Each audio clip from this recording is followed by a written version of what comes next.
Good Hey, afternoon, Coach. gentlemen, ladies and Hey, gentlemen. Coach. Hey, Good how to we see you. doing?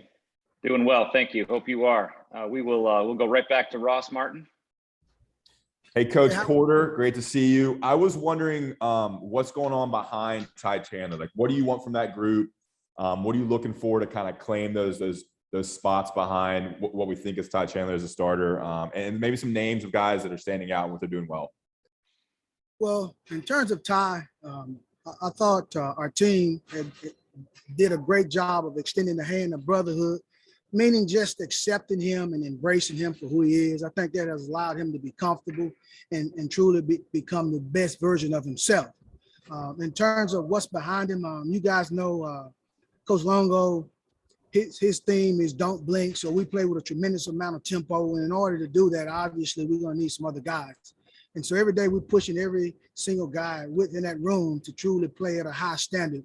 And through that process, we can get 2 or 3 extra guys that are,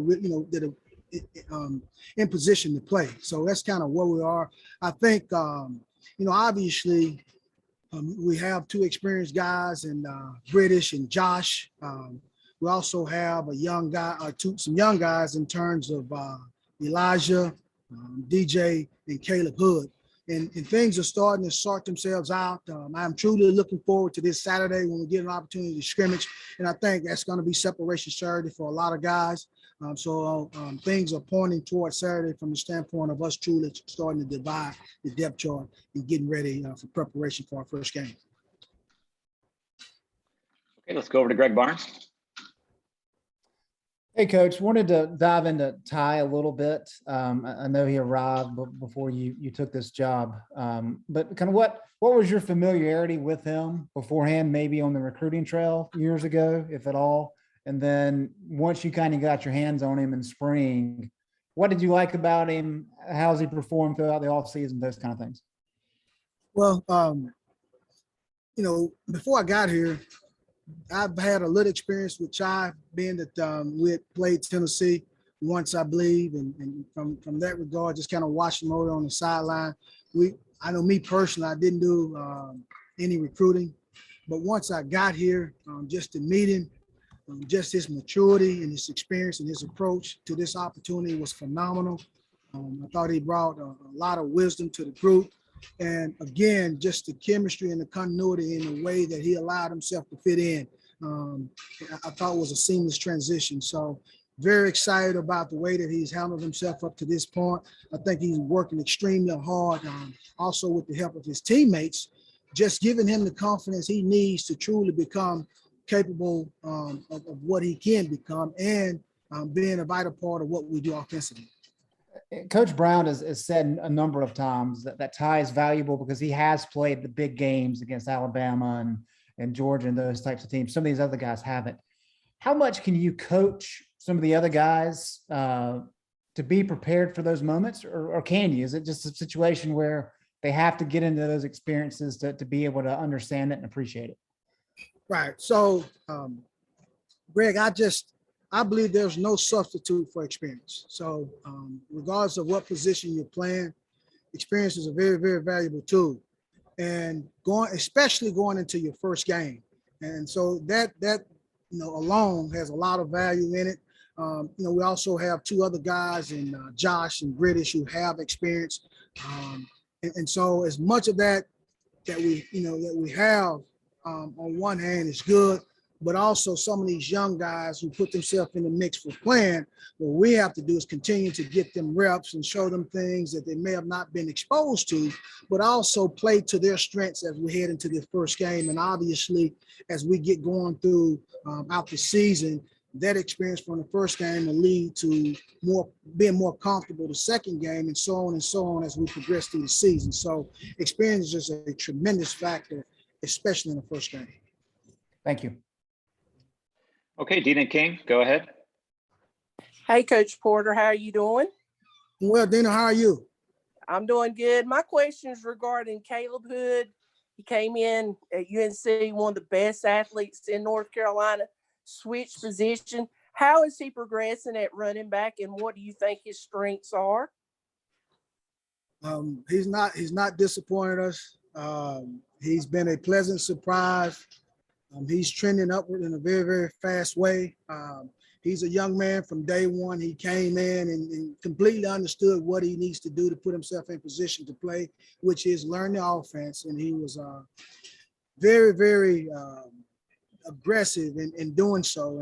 And so as the spring begun, and we got going, you can tell that, he had really been studying because his mistakes were very, very minimal, but also it was the experience that was lacking. And he's gained confidence as he's gotten more experience in just, each run, each protection, each passing concept. And I think that, going forward, from a future standpoint, that he's going to be, a joy to watch. I really do believe that. And we're very, very happy to have him. Thank you. Thank you. Michael Coe, go ahead. Hi, Coach. So Ty has mentioned to us, and a couple of his teammates have said this as well, that he's kind of a quiet guy, a little more reserved. How have you connected with him so far after meeting him in the spring and so far in practice, since he is a bit more of a quiet guy? Absolutely, Michael. He's reserved. He is quiet, but he does answer questions. So, just going to lunch or dinner and, and seeing him over there in the calf and just talking with him and just trying to learn more about him, as I have every single guy we have in our room. As you learn more about him, and because I think each guy comes from a different set of circumstances and issues. And so how do you put yourself in position as a coach and a mentor to serve them and continue to help them grow, not only as a football player, but as a person? You have to get to know them. And, obviously with me being new, I've had to do that for each and every guy. And so Ty is no different. And that's just been my approach. And in doing so, as I learn more, I'm able to approach him in a way that allows him to grow, understand what he needs, and also feed him from that perspective as well. But it's been an easy transition in terms of getting to know him, because he'll talk to you. You just got to ask him questions. And since he is only here for one season, what do you hope to accomplish with him personally by year's end? At the end of the day, we would love for him to be the best back in this conference. Absolutely. Thank you. Andrew Jones. Hey, Coach, the running backs played a pretty big part of the passing game the last couple of years. I believe Michael and Javonte each caught 25 balls last year. What do you see as the potential from this group as being a part of the passing game? Well, you guys know Coach Longo. He's going to throw it as long as it's left on the ball. So as a group, he's given us an opportunity and put us in some situation to, one, identify the personnel that can truly help us in the pass game, but also grow them as well. So as long as we continue from that perspective, I think that they'll be a very vital part in the passing game. Also, as far as pass protection goes, I know Mac mentioned that's one of the reasons you guys brought in Ty, because he's done it for a while. Where are the other guys with respect to pass protection? That is a great question, Andrew, because that's a very, very important piece to what we do here. And really, from a running back perspective, it's very, very vital if you want to see the field. But coming out of spring, if you'd ask me that question, I'll tell you that's still, I'm still in the process of evaluating that. But through 7 practices, I'm starting to get an idea of who can and who can't, and what I need to do to address each guy to continue to improve their pass protection. Because if you're going to play running back, that's something that's mandatory, that's non-negotiable. And each guy has taken the challenge, and we just continue to, drill it in individual, but also put them in situations to expose them to see how they handle it. And I'm at this point, I wouldn't necessarily say I'm satisfied, but we are making progress. Well, thank you. Appreciate that. CL Brown, go ahead. Coach Porter, hi. I was wondering if you could kind of update us on the progress DJ Jones has made. I know he was kind of beat up a little bit with some injuries at the end of last year. What have you seen out of him in fall camp so far? Obviously, the first thing is CL is to get him out there to the field and keep him healthy. And to this point, he's practiced basically every day. So that's the foundation. And he's also gotten better each and every day and each and every practice, I've seen something that I hadn't seen. So as long as we can continue to see that and continue to get him to trend upwards, I think his future can be bright as well. But he has practice. We're enjoying that. And I think because he's practicing every day, you can kind of see the growth.